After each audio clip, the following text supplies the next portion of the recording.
Cinema దగ్గరికొచ్చేస్తే మామూలుగా కొత్తగా ఏమైనా ఉంటే కదా ఆ సినిమాలో కొత్తగా అందరూ ఏమనుకుంటున్నారంటే కొత్తదనం ఎక్స్పెక్ట్ చేస్తున్నారు ఏ సినిమాలో అయినా. ఈ సినిమాలో ఉన్నది అంటే రీసెంట్‌గా తెలుగు సినిమాలు బాగా హిట్ అయ్యాయి. అంటే ఇలాంటి బ్యాక్‌గ్రౌండ్‌తో వచ్చిన సినిమాలు.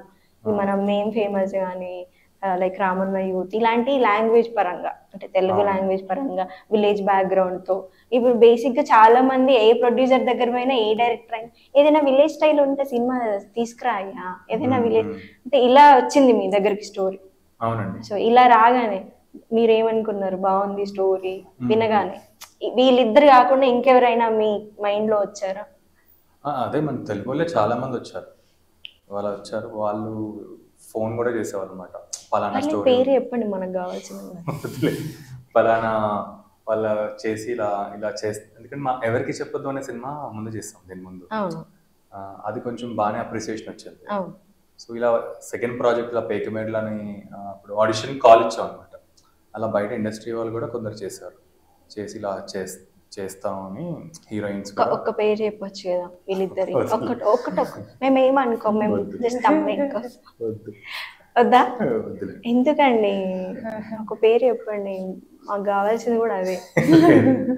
సో వాళ్ళు సెట్ అవ్వరు వాళ్ళందరూ ఎవరైతే అంటే ఇట్లా అనుకున్నాం, జస్ట్ అనుకున్నాం మేము ఆ హీరో ఆ హీరోయిన్ అనుకున్నాం అంతే.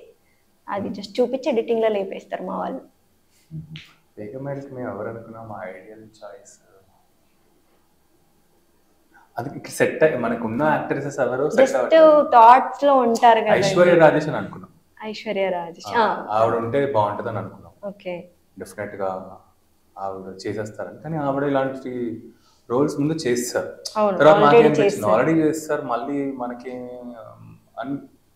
కేర్ ఆఫ్ కంచర్పాలెంలో ఉన్న వాళ్ళు ఉన్నారు కదా యాక్టర్స్, అందరూ వాళ్ళు ఏమన్నా మేము వీళ్ళుంటే బాగుంటుందేమో అనిపించింది.